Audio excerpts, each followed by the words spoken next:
guys, this is one of my favorite subjects to teach, probably one of the ones that we can get lost in the weeds the most. So I'm going to do my best to explain it in a way that is easy to follow. This is going to be keyword research. Without the proper keyword research, now that we've kind of talked a little bit about launches, you can understand how important keyword research is. Because no matter how much traffic you send, how well you launch your listing, if you didn't do the right keyword research, target the right keywords, write your listing the right way with the right keywords, you know, all of this can be for naught, right? Like, so you've got to establish your listing with solid keyword research. So let's jump into it. Now you have a keyword multiplier. This is what was asked earlier about, like, how much you can unlock. The keyword multiplier is two things. You're going to get more credit for a keyword based on where you wrote it in your listing, not just the match type, but you're also going to be able to unlock more from that bank account depending on where you put it. So you establish more relevancy based on where you put it in your listing. So you've got the title, the strongest, the beginning is worth even more. So this is the primary place to put the most important keywords. The bullets is going to be the second, the back-end search term third, and the description and A+ content is going to be the weakest. Now, there are people out there that teach you to write and put terms into a field called subject matter. Subject matter is very powerful for indexing, but what's been known to happen is that Amazon will randomly remove that field from certain subcategories, and all of a sudden you get de-indexed. Amazon algorithm, the algorithm can't find that keyword anymore. And now all of a sudden you're not unlocking any of that bank account. So you basically fall to page 3 or 10 or just not even on a page at all for that keyword. And then it becomes much harder to reestablish that relevancy and unlock it again. So you need to make sure that you are, just be aware of that danger if you're going to use that. But otherwise, this is the order that you want to write the most important to the least important keywords. So which listing receives more ranking juice credit if a customer searches for dog hat? Let's take a look at these two examples. So which listing receives more ranking juice if they searched for dog hat? So exact keywords in the title, dog hat. No keywords in the bullet points, competitor listing. Or no keywords in the title, right? Or exact keywords in the bullet. So based on the fact that we understand you get more credit for the title versus the bullet, this is a very simple one. The one with the dog hat in the title is going to get a lot more ranking juice credit. They're going to unlock the most potential and get the most credit every sale, right, into that bank account. So that's correct. They'll get the most credit because they have an exact match keyword positioned in the strongest position, which is the title. So let's discuss what a master keyword list is. This is super important because we need to find out how to find these keywords, and we need to understand how to look at the data. So if we've got winter soft dog hats, and I'm going to pull up dog beds. I pulled up dog beds, not dog hats. I was going to pull up dog hats. I think I pulled up dog beds instead. But anyway, we'll look at dog beds as an example. I'm going to pull up my screen, and I'm going to show you this in another example here. So winter soft dog hats, French bulldog, that winter-proof dog hat. So this is a title. Dog hats for small dogs, dog hat for small dogs, hat for small, medium dogs, small dog hat. So viewing keywords for only one competitor only shows a slice of the pie. So this is the importance. And I think it might be good. I mean, you're seeing that you have all these different keywords that you're finding that these competitors are ranked well for. But let me show you another example really quickly of how this works with another thing. So you guys should be seeing the master keyword list right now. This is these are the best-selling dog beds on Amazon. And what you're seeing is that I've sorted by search volume. There's massive search volume here. 786,000 for the keyword dog bed. It's insane, right? But let's take a look at these ranks. This bestseller selling 40,000 units a month is ranked number 3 for dog beds, but they're not even on the first 2 pages for dog bed for large dogs. Now, it could be because there's no variations here for larger size, but that's not the case. That means that the parent listing, if you were to look at this parent listing, they did not do a good job of writing, even in these variations.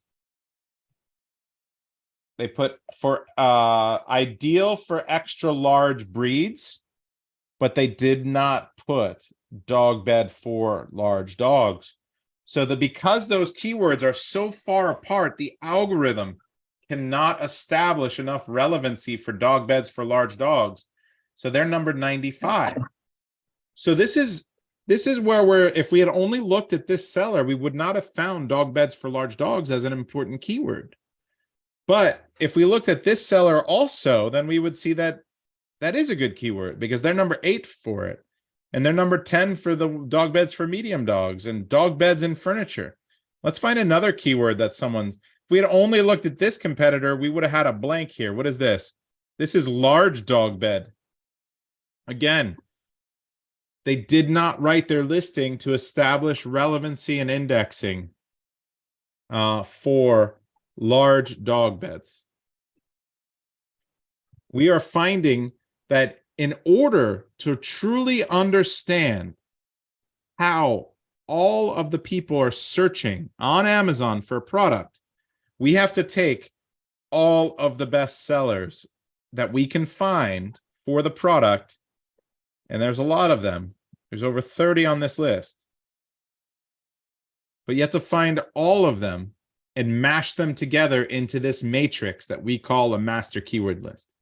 And what ends up happening now is that we have a complete list of keywords that drive sales.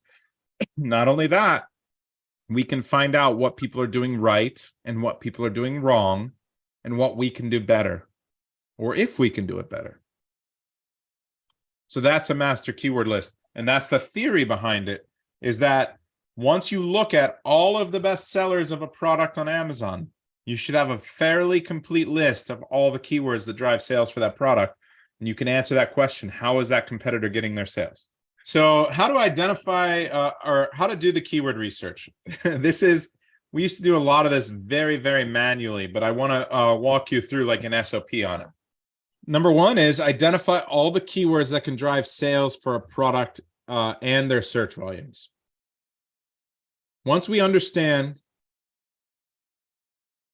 what keywords people are using to search and how often they're using them to search, now we can start to analyze the strength of the competitors, the strength of the niche, the competitive, like how risky it is, how many units we can realistically rank for or like sell, and what keywords we can realistically rank for. So most competitors are bad at Amazon, so they're not going to rank well for most of the keywords. You'll see here that even with dog beds, which is a highly competitive niche, that only 35% of these 30 competitors or so were ranked above 80% of the potential search volume. 23% were ranked above 60% of the potential search volume. And the visible search volume for this listing is 1.6 million. Now, the best keyword had 700,000 by itself, right? So almost half of the search volume was made up from one keyword, which is a big red flag. That's always tough. So the rest have to really be good and diverse in order for you to really want to do a product like this. Now, most competitors are bad, like we said. So what percentage are they ranked for? Identify the keyword roots with the most search volume. So if we want to go back and look at keyword roots, let me explain what keyword roots are.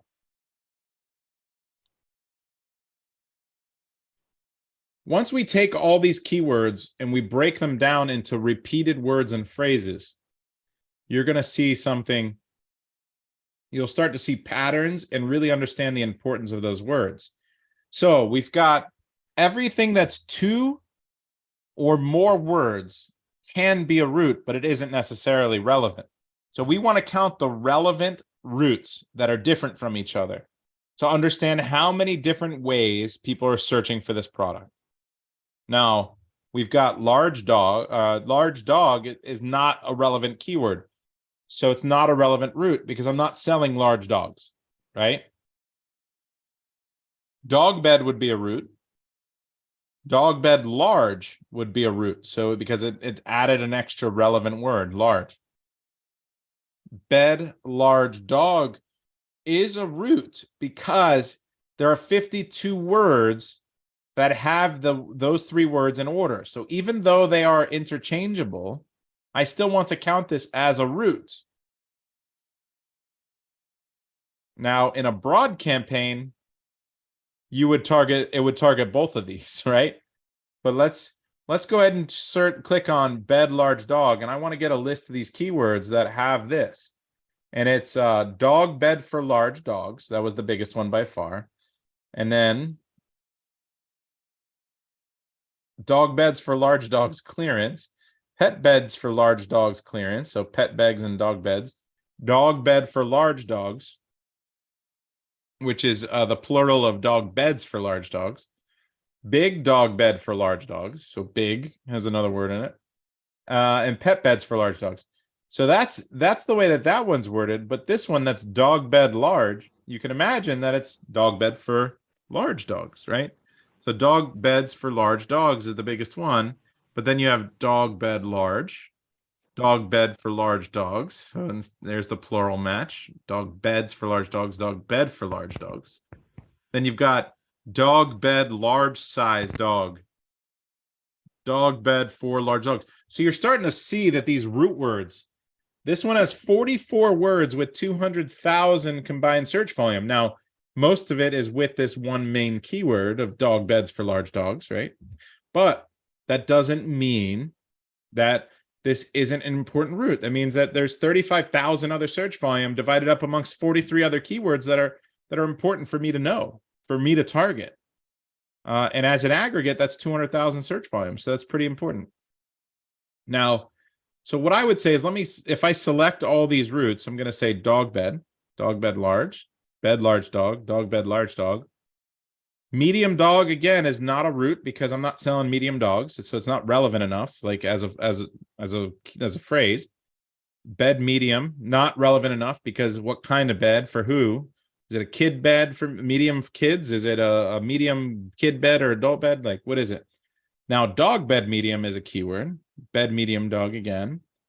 Dog bed medium dog. This one I won't include because it's just the same word again at the end. I didn't add a unique word here. Dog bed furniture is unique. Large dog bed. Now, this is interesting because I had bed large dog. Now I have large dog bed.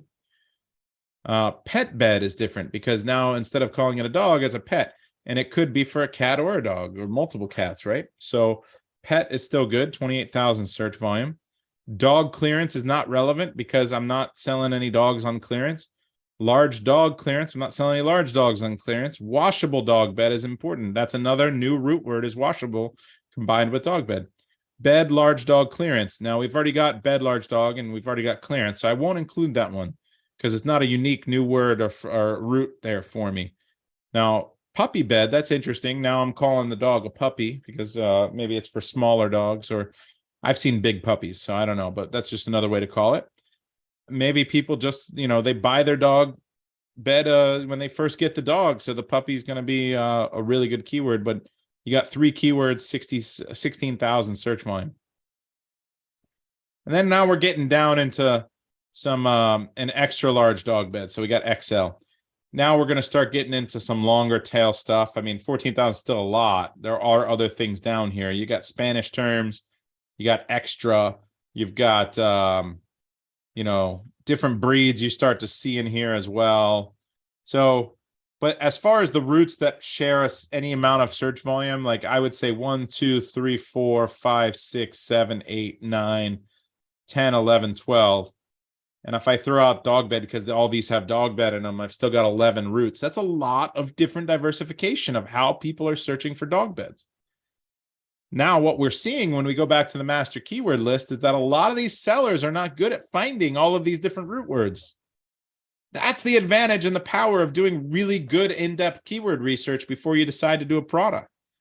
And this is why you have an advantage if you use a software like DataDive to launch your product, to research your product, to write your listing, right?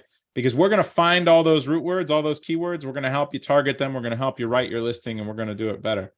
This is the same strategy we've been teaching in the inner circle for 4 years. But now it's just automated and a lot faster. Instead of hours of work, it's a minute of work. All right. So I hope that it clarifies what roots are. And the last thing is going to be to write your listing to maximize rank potential. So if I were to write, now the step 4 is write the listing to maximize ranking juice based on match type. So I think we have another section in here, Anthony, for writing our listing, right? Did we have something later on that? Or am I supposed to get into this a little bit more now? Yeah, we do. We have a section later for it. All right. So we'll save that on how to do that later. All right. So how does good keyword research tell? What does good keyword research tell us? We just kind of touched on it, but how competitive a product is. You know, I can see how many of these sellers are ranked for the majority of these keywords in search volume. The overall opportunity. To me, there's a difference between risk and opportunity. Opportunity to me is a lot of keywords, a lot of root words. And that's a lot of opportunity. But if I've got very few keywords, if I've got very few roots, then that's a very low opportunity product. I'm going to stay away from that one. That's going to raise the risk level for me, because anyone on Amazon that isn't good at Amazon can still guess what those keywords are. They can just get lucky to compete against me, right? So that doesn't play to my strengths. So opportunity is how many keywords, how many roots, how many products to order. This is an extreme example. We're not going to use dog beds because you would have to order tens of thousands. And if you wanted to do it right, it's you better have $1 million you're willing to invest to do dog beds if you're going to do it. But what I will say is that when you've got a product that you've got, let's see, dog hats maybe. No. If you've got between 60 and 80% of the search volume, let me I can show this example. It's fine. Give me 1 second. So I've got a seller here that, let's go with this guy. That's Amazon Basics. Let's not go with Amazon Basics. This guy. So 68% of the search volume he's ranked well for. He's number 21 for dog bed. He's not indexed at all for large dogs. Poor indexing for medium dogs.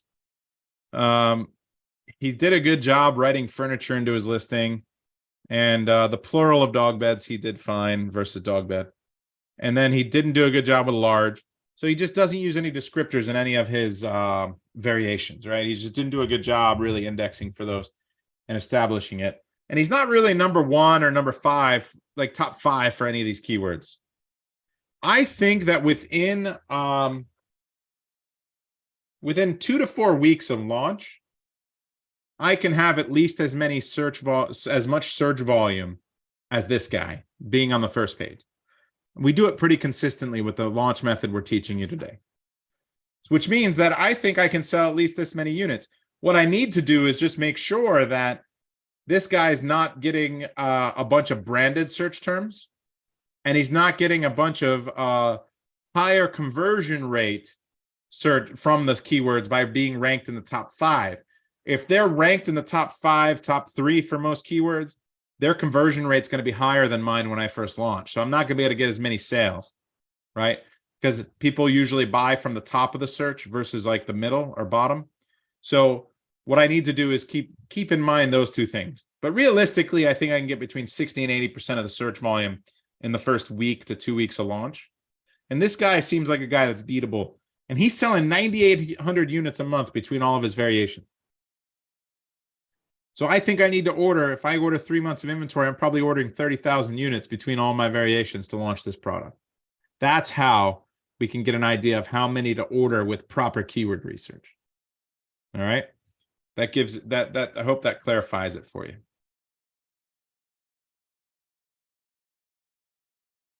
So how to properly write the listing. Again, we're going to get into an exercise later about writing the listing, and we're going to have you guys participate. Basically, we're going to look at that set of root words and the set of keywords, and we're going to try to write it to make sure we hit all the routes and that we write that we hit all the as maximize our ranking juice score. Our tool does that very easily for you. And then the overall risk, whether or not to even launch this product. This is a very competitive product for the most part, and very expensive. It's probably out of most people's budgets, and wouldn't be a product that I would choose. But you're going to find products that are like this, much cheaper, not as fast moving, and that you can get into that are, that you would find lower risk. But your risk tolerance and your budget, how much money you have, is going to be a determination to run against this. And if you use DataDive and you use the product scorecard, then you're going to be able to very easily give the product a score. So that's this right here, this product scorecard. And then what you do is you go down and answer all these questions about this product. And at the end of it, you're going to get a score. And what I recommend for all of you is that you spend 2 to 4 weeks just researching hundreds of products, give them all scores. And at the end of it, you're going to have some really great scores to choose from. That's going to be the best bet.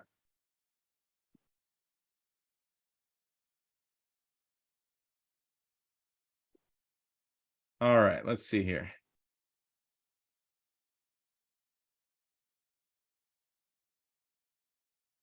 Now, here's the old way that we used to write a master keyword list.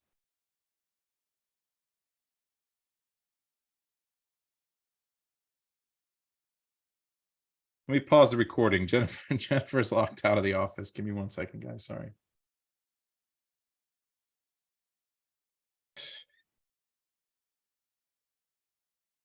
All right, we're back. So here we go. This is the old way we used to do the master keyword list that you just saw manually. You'd have to pick keywords on Amazon that you thought were the most important.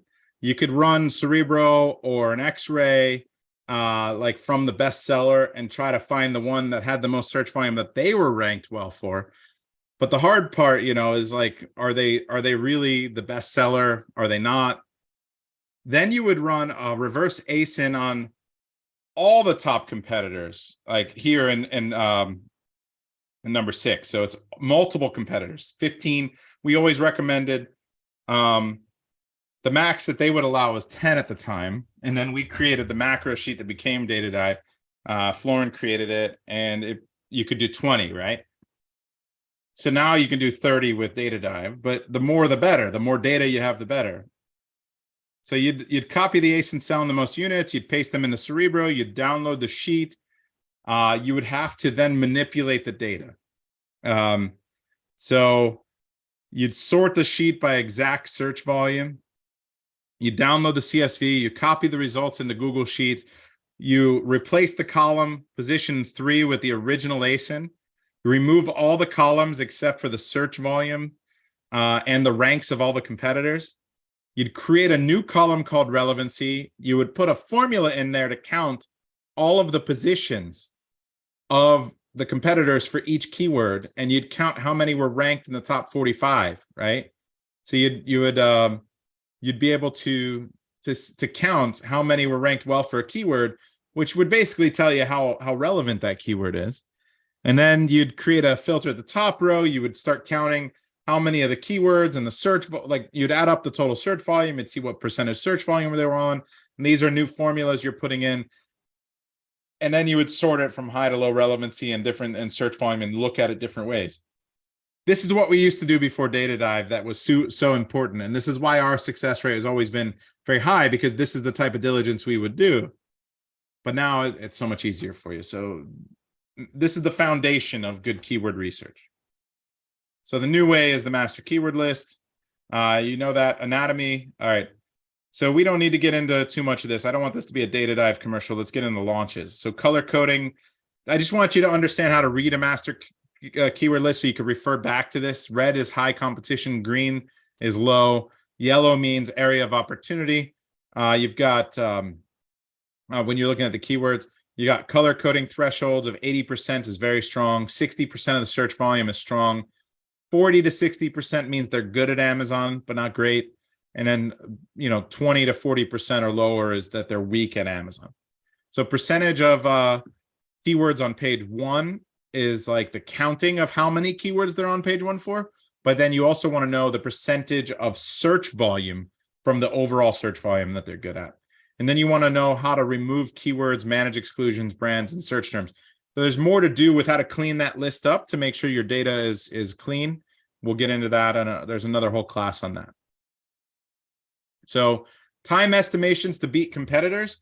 If someone is ranked for more than 80% of the search volume, the reality is you might never beat them. So they're very, very good at Amazon. They've established themselves. They've got a head start on you. They're converting obviously well, and they might just be the best seller forever, right? Like you might have to just be the next best seller behind them. So just consider that. Don't think that just because you're good at Amazon also, or very good at Amazon also, that you're going to take over the top spot. Sometimes you're playing for third, and that's okay.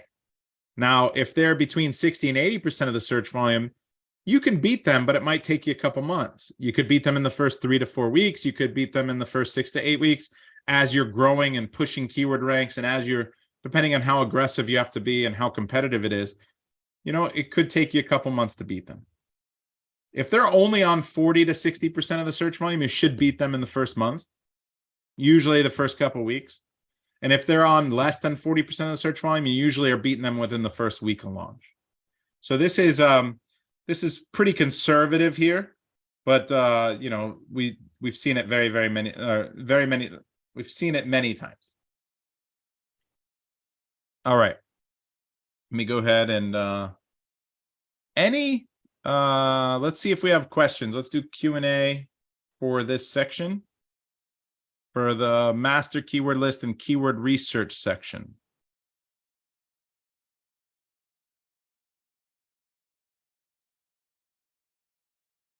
All right.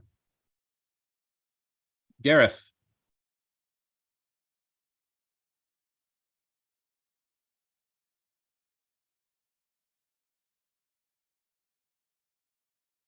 Gareth, go ahead. I just unmuted you. Okay. There you go.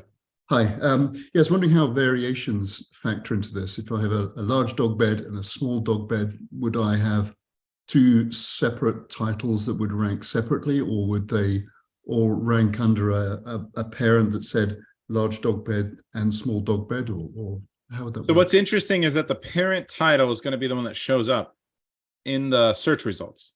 Right. But the variations are going to index. So you're going to want to put the strongest keywords into those variation specific products, those variations, so that you can get that extra credit. Okay, so for the small variation, would I only put small dog bed, and for the large variation, only large dog bed? Or yeah. And what you want to do is make sure that you lead the title with it, like it's the beginning of the title where it's the strongest, because they're not going to see that title until they've already checked out and it's in their purchases history. Right. Okay. That's where they see the variation title versus the parent title. At least that's the way it used to be. It's very interesting because people would stuff it and then with a bunch of random keywords, and people would look at what they bought and not even recognize the title anymore and get confused, right? You can't do that. You got to be careful. But yeah, you want to be specific to what they bought. Got it. Okay. Thank you. Yeah. Bryant. Hey, I had a quick function question. So when I'm looking at the percentage of keywords on P1, is there a way to sort that from highest to lowest, like left to right? Is there a function I'm missing on that? Well, that's really good. I don't think we have that. Let me see. Okay. Yeah, I was looking for it because I noticed that we default to sales, I think, left to right, or like number of units, like sales units is what we default left to right. That's what I know. Yeah, that's interesting. Maybe we need to add a sorter this way so that we could sort by. What's interesting is like the story needs to make sense for you. I prefer to look at it from a sales perspective, because you really want to understand if they're getting the most sales, how are they getting their sales? Does the story add up? Are they cheating? Are they a big brand? Are they driving outside traffic? Do they have influencers? Are they getting a ton of branded traffic? Is there just one super generic keyword that they're crushing and then the rest they're not good at? Like in this case with the dog bed, this guy's number 3 for dog bed. It's by far the biggest keyword, right? The rest of the keywords, he's just okay. Like he's number 1 for puppy bed. number 1 for pet bed, number 5 for washable dog bed. So those are his foundation for roots. Everything else he's not very good at. He's selling 40,000 units. He could probably sell 50 or 60,000 units if he was better at Amazon. It's crazy. Okay, so it's just easier because what I've been doing is the competitor search volume strength. I just look at that as a reference, but I don't know if it's as critical to go across the percentages, or I guess that's just. Yeah, I just want to see like, so the things that are going to matter for like the number of units matching the search volume are going to also be how many variations they have that are carrying a lot of those sales, like adding up to them, and also the price point. So something that's far more expensive is going to sell less units, but it still might be ranked on more percentage keywords. They might be better at Amazon, but selling less units. Okay, perfect. Thanks. Yeah, no problem. Simon.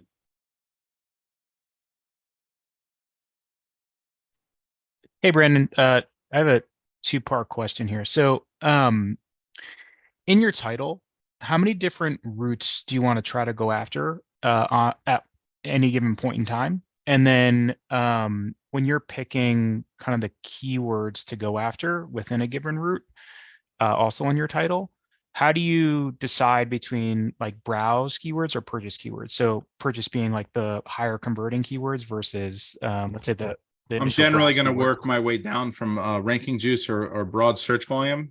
And we're gonna get into, I'm gonna show the listing writer and we're gonna write a title, and then we're gonna give you guys an exercise to write a title. And I'll explain my strategy for exactly what you're asking there with regards to hitting the roots and the keywords and how to decide. Good deal. All right. Baptiste, how's it going?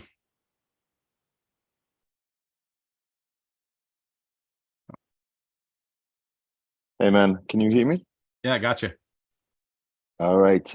Just quickly going back to the question I had for the last section. As far as you can see, is the ranking juice as the same distribution of efficiency across each marketplaces, such as European versus US, please? No, it's usually very different. So you're talking about like, do we consider the strength? So the keywords that are going to be different, the competitors are going to be different. But how efficient they are would also probably determine how good they are to Amazon in the same way. So we would use a similar scale, if that's what you're asking. That's what I'm asking. Thanks. And we probably covered that just before, but the same question regarding parents and child. How would you attribute the efficiency, the ranking juice from one? So I'm gonna write a title for our hero, ASIN, the one that's gonna get the most clicks, the most sales. Generally, you want the cheapest one getting the most, because that's gonna be the most clicks. So that'll be the extra small version and the most popular color.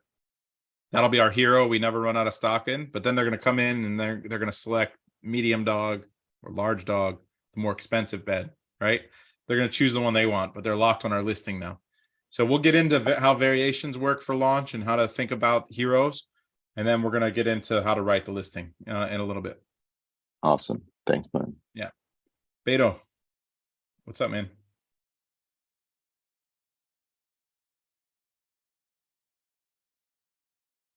Hey, Brandon, can you hear me? Gotcha. I think Simon touched on this, but how many of the top keyword or keyword roots found on an MKL should we put into the title? So the lazy answer is as many as possible. But the reality is you can't do that. And so it's a weird like push and pull between trying to hit as many routes, but also maximizing the rank. So we'll get into that when we go to write a listing. Got it. No problem. David. Hey, Brandon, you touched on variations a few times in the Q&A, and I'm just wondering if I have multiple listings that could be variations, but I chose to launch them all separately, but now I want to combine them all, will that affect the keyword ranking juice that I've built up on my hero listing? Like, for example, if one of my listings is ranked in the top 20 in a subcategory, and the other two are not even in the same worlds, will that drag down the hero? No. So the way it works is typically the the keyword ranks for every ASIN are different, even if they're variations of each other. So they all carry their own keyword ranks.